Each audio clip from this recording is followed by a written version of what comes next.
Hola, un saludo para todos. Vamos entonces en el capítulo número 35 y vamos a continuar hablando del Espíritu Santo y la tarea del Espíritu Santo, que es el capítulo donde dice creo en el Espíritu Santo. Y vamos entonces aquí en el numeral 702, en donde dice el Espíritu y la palabra de Dios en el tiempo de las promesas. Este capítulo nos dice muy claro de que el Espíritu Santo siempre ha existido desde un inicio. Como lo dice en el Génesis, el Espíritu de Dios se movía sobre las aguas. Es algo muy importante que debemos de tener en cuenta porque hace parte de la plenitud de los tiempos, la misión conjunta del Verbo y del Espíritu que permanecen oculta, pero que permanecen activos hasta el momento en que llega Jesús. Ahí en el 702 nos dice, el Espíritu de Dios preparaba entonces el tiempo del Mesías, y ambos, sin estar todavía plenamente revelados, ya han sido prometidos a fin de ser esperados y aceptados cuando se manifiesten. Por eso, cuando la Iglesia lee el Antiguo Testamento, investiga en él lo que el Espíritu, que habló por los profetas, quiere decirnos acerca de Cristo. En el 703 nos habla de la creación y nos habla de lo que les decía ahora. El Espíritu y Jesús, Cristo, existían desde el principio. Como les decía ahorita, podemos encontrar en Génesis, acá lo vamos a ver, en el Salmo 33, en el Génesis 1 de 2 al 7 y en varias, en el Éxodo 37:10 podemos encontrar que siempre el Espíritu estaba. En el 703 nos dice, la palabra de Dios y su soplo están en el origen del ser y en la vida de toda criatura. Y en el 704 nos dice, en cuanto al hombre, Dios lo formó con sus propias manos, es decir, el Hijo y el Espíritu. Y él trazó sobre la carne moldeada su propia forma, de modo que incluso lo que fuese visible llevase la forma divina. Vamos a hablar del Espíritu de la promesa. Ahí en el 705 nos dice que nosotros lo desfiguramos con el pecado y por ello nos llega la muerte, pero el hombre continúa siendo a imagen de Dios, a imagen del Hijo, pero privada de la gloria de Dios. Pero es la promesa de que el Hijo traerá de nuevo el Espíritu para que podamos tener la divinidad. Y en el 706 dice, contra toda esperanza humana, Dios promete a Abraham una descendencia como fruto de la fe y del poder del Espíritu Santo. Él promete a Abraham esa alianza, esa reconciliación. Vamos a hablar de lo que son las teofonías y la ley. ¿Qué son las teofonías? Son las manifestaciones de Dios que iluminan el camino de la promesa desde los patriarcas hasta la llegada de Moisés. También tenemos la tradición cristiana, siempre ha conocido en estas teofonías el verbo de Dios que se dejaba ver y oír y a la vez revelado y cubierto por la nube del Espíritu Santo. Incluso cuando llega el arcángel a hablar con María, se dice que la sombra del Espíritu te irá cubriendo, siempre la sombra o la nube. En el Antiguo Testamento se escucha mucho hablar del Espíritu Santo como nube. Vamos a hablar que en el 708 dice, esta pedagogía de Dios aparece especialmente en el don de la ley, lo que nos quiere decir, la letra de la ley fue dada como un pedagogo para conducir al pueblo hacia Cristo. Dios ha creado toda una pedagogía, como habíamos hablado en los primeros capítulos, para llevarnos hacia Cristo, para llevarnos a la salvación.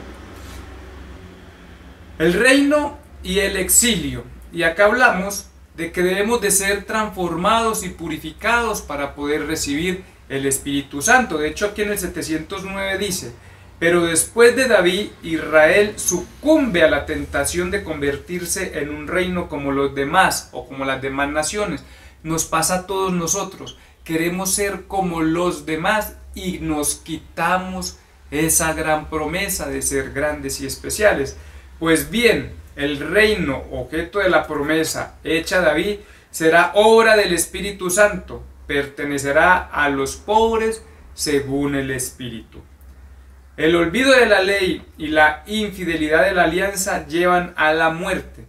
El exilio aparente fracaso de las promesas, en realidad es la fidelidad misteriosa de Dios Salvador y el comienzo de la restauración prometida, según el Espíritu. Todo con el Espíritu. Era necesario que el pueblo de Dios fuese purificado. El exilio lleva la sombra de la cruz en el designio de Dios, y el resto de los pobres que vuelven del exilio es una figura más transparente de la iglesia. Vamos a hablar de la espera del Mesías y de su espíritu, porque Jesús es uno con el Espíritu. Y dice aquí en el 712, los rasgos del Mesías esperado comienzan a aparecer desde el libro de Emanuel, y eso lo vamos a encontrar en Isaías 11, 1, 2. Saldrá un vástago del tronco de José y un retoño de sus raíces brotará. Reposará sobre él el Espíritu del Señor, espíritu de sabiduría, de inteligencia, espíritu de consejo y de fortaleza, espíritu de ciencia y de temor al Señor.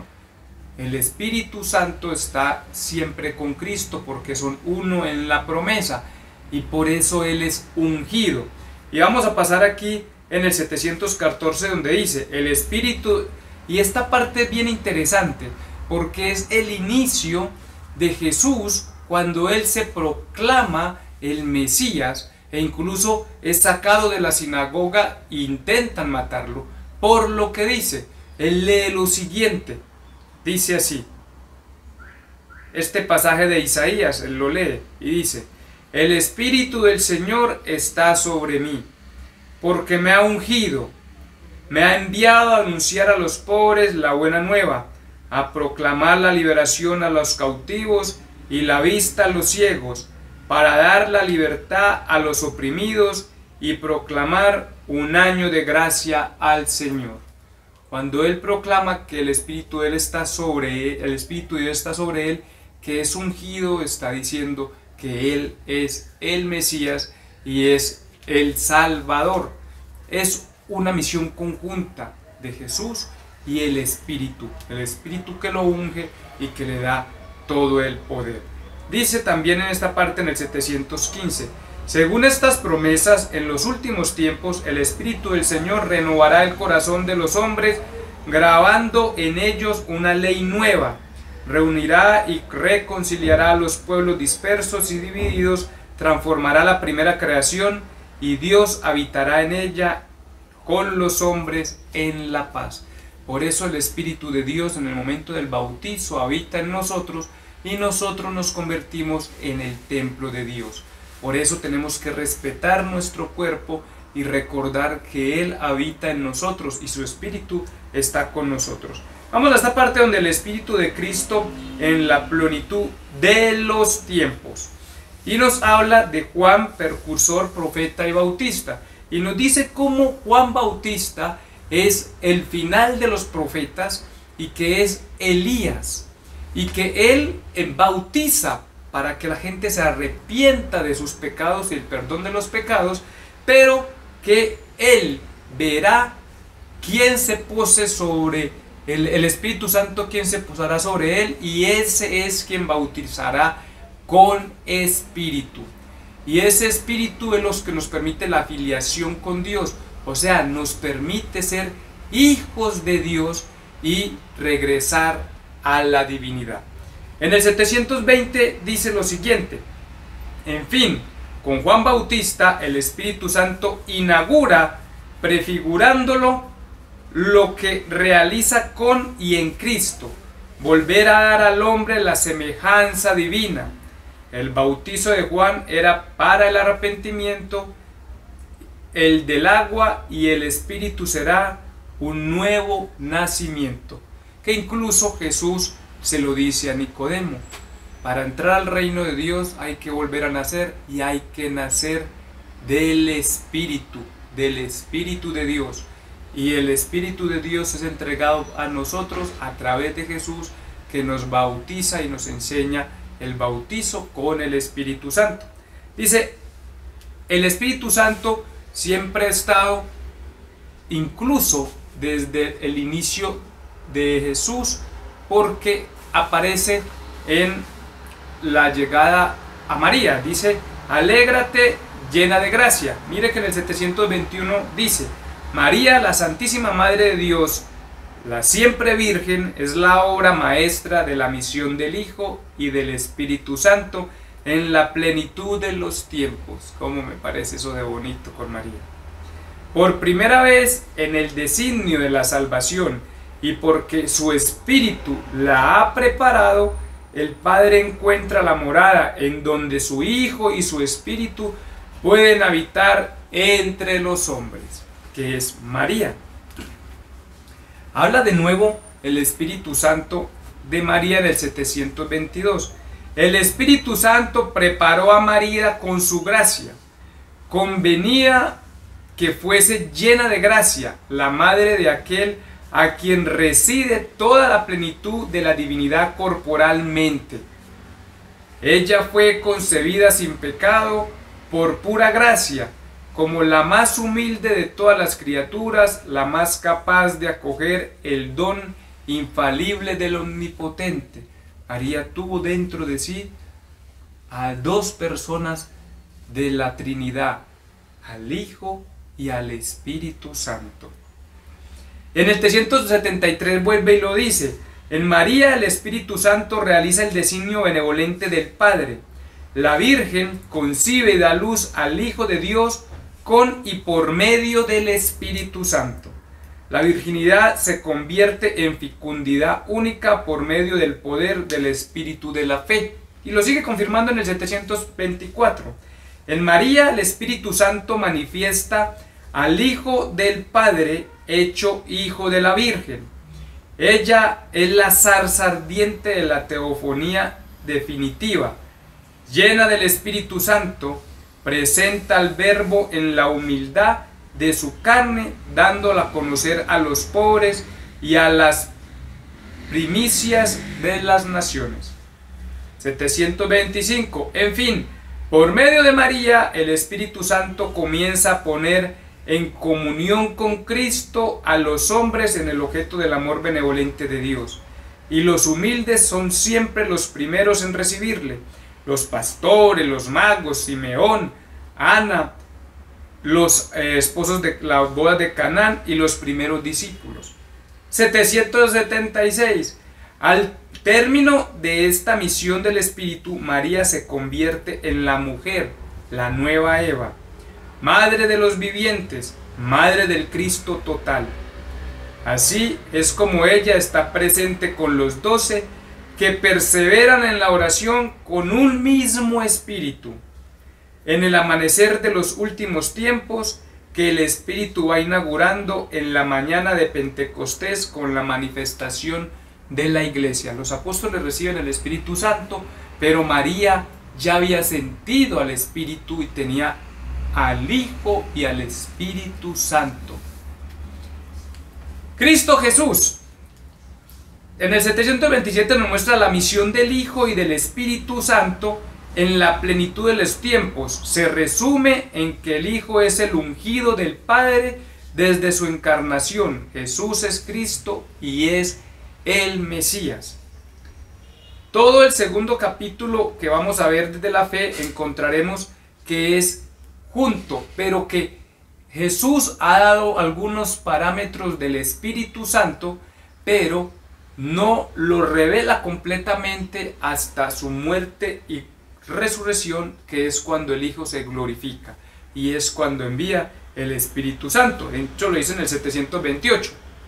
Jesús no revela plenamente el Espíritu Santo hasta que Él mismo no ha sido glorificado por su muerte y su resurrección. Sin embargo, lo sugiere poco a poco e incluso su enseñanza a la muchedumbre, cuando revela que su carne será alimento para la vida del mundo. Lo sugiere también a Nicodemo, cuando yo les dije, a la samaritana, cuando le dice que Él es vida, que Él agua viva, que quien beba de Él nunca más tendrá sed. Y a los que participan de la fiesta de los tabernáculos. A sus discípulos les habla abiertamente a propósito de la oración y del testimonio que tendrán que dar. Solamente en el 729 dice que ha llegado la hora de ser glorificado y Jesús promete la venida del Espíritu Santo, ya que su muerte y su resurrección serán el cumplimiento de la promesa hecha a los padres. Y el Espíritu de verdad será el Paráclito, o el otro Paráclito, será dado por el Padre en virtud de la oración de Jesús.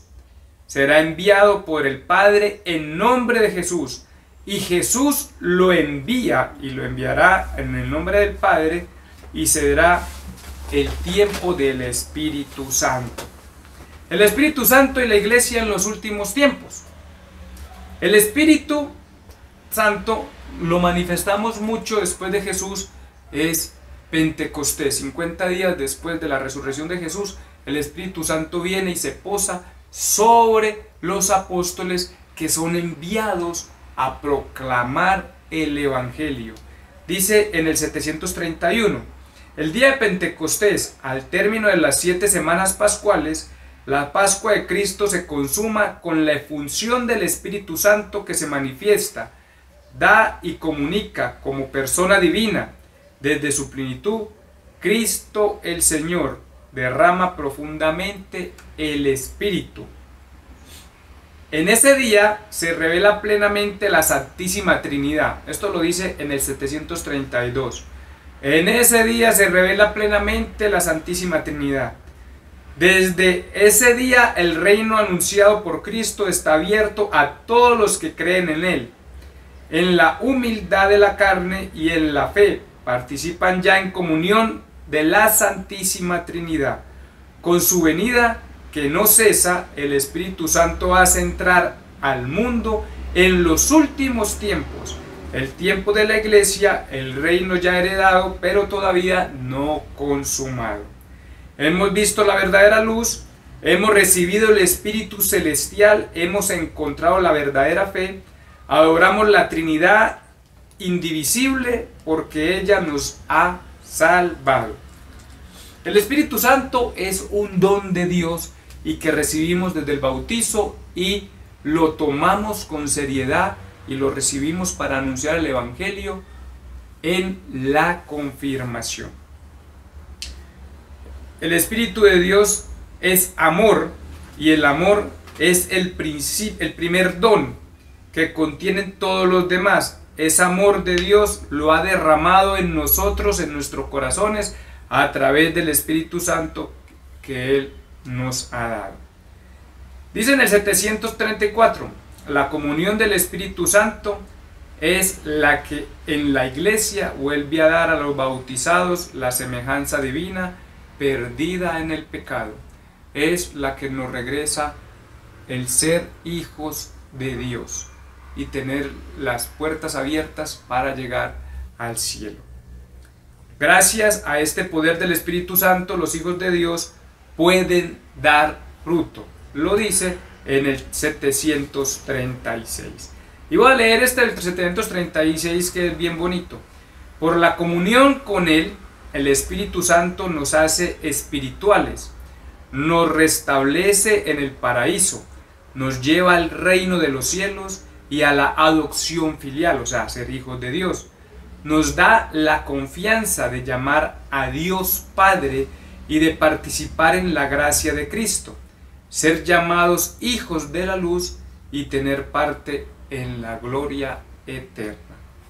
El Espíritu Santo siempre va a estar con nosotros y es quien nos da ese regalo de ser hijos de Dios y de ir a la vida eterna. La misión del Espíritu Santo con la iglesia es el unirnos, y dice aquí en el 737, la misión de Cristo y del Espíritu Santo se realiza en la iglesia, cuerpo de Cristo y templo del Espíritu Santo. Esta misión conjunta asocia desde ahora a los fieles en Cristo en su comunión con el Padre en el Espíritu Santo. El Espíritu Santo prepara a los hombres y los previene por su gracia para atraerlos hacia Cristo y llevarnos a la salvación. En el 740 dice: estas maravillas de Dios ofrecidas a los creyentes son los sacramentos de la iglesia, que producen los frutos en la vida nueva en Cristo, según el Espíritu. Y vamos a terminar con el 738, que nos dice: así la misión de la iglesia nos añade a la de Cristo y del Espíritu Santo. Perdón, no nos añade a la de Cristo ni al Espíritu Santo, sino que es un sacramento, con todo su ser y en todos sus miembros ha sido enviada para anunciar y dar testimonio, para actualizar y extender el misterio de la comunión de la Santísima Trinidad. Todos nosotros hemos recibido el mismo y único Espíritu, a saber, el Espíritu Santo nos ha fundido entre nosotros y con Dios. Aquí terminamos esta pequeña parte con el Espíritu Santo, y Él está fundido con nosotros desde el bautizo y de la confirmación. Hemos sido también ungidos y tenemos el Espíritu dentro de nosotros. Tócalo, siéntelo, vívelo y compártelo. Ve y enseña, porque el Espíritu de Dios está con nosotros. Muchas gracias. Nos vemos entonces en el próximo capítulo, que ya empezaremos la parte del artículo 9, que es: creo en la Santa Iglesia Católica. Hemos hablado muy bonito del Espíritu Santo, y no olvidemos que Él siempre ha estado desde el principio, porque se movía entre las olas, y estamos en el tiempo del Espíritu Santo. Muchas gracias, que Dios los bendiga, que estén muy bien.